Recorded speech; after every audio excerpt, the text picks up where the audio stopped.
So anyhow, there's the whole Brexit thing. If you'd like to talk about it, I'm interested in your thoughts. Angela Merkel, she said, for those coming from the outside, and we've had lots of negotiations with third-party countries, we would never make the same compromises or achieve the same good results for states that don't take on the responsibility and cost of the single market. One nation alone will never be able to achieve such good results. In other words, all of Europe is stronger as long as all of Europe holds together. If we break into individual countries, we aren't as strong as Europe. Well, that may or may not be the case, number one.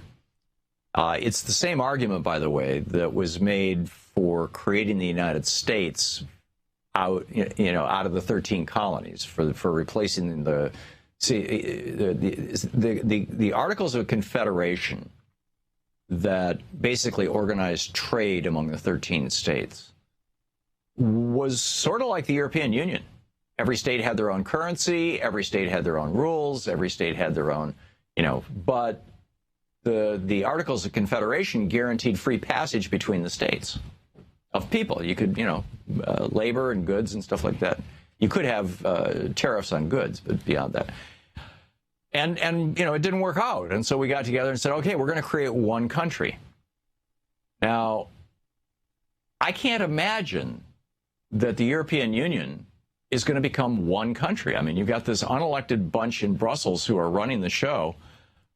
And I think increasingly, particularly as the semi-neoliberal economic policies of the EU, or the Eurozone anyway, are failing, more and more people are saying, hey, what's best for my country?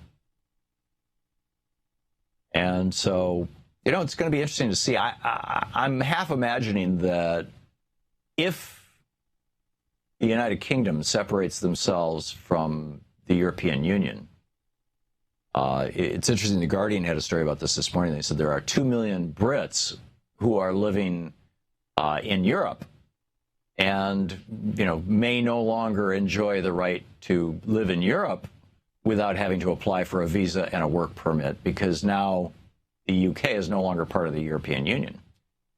But how many non-UK citizens are there in the UK from Europe who would find themselves in the same situation? It's kind of, unwinding the thing. But the fact of the matter is that unlimited immigration, when you've got rich countries next door to poor countries, almost always depresses the wages of the rich countries, and only sometimes actually helps the poor countries. And so we'll see where this goes. To watch more clips from our programs, hit the Watch More Videos button over here. And please be sure to hit the handy-dandy subscribe button so you'll always be up to date. Tag, you're it.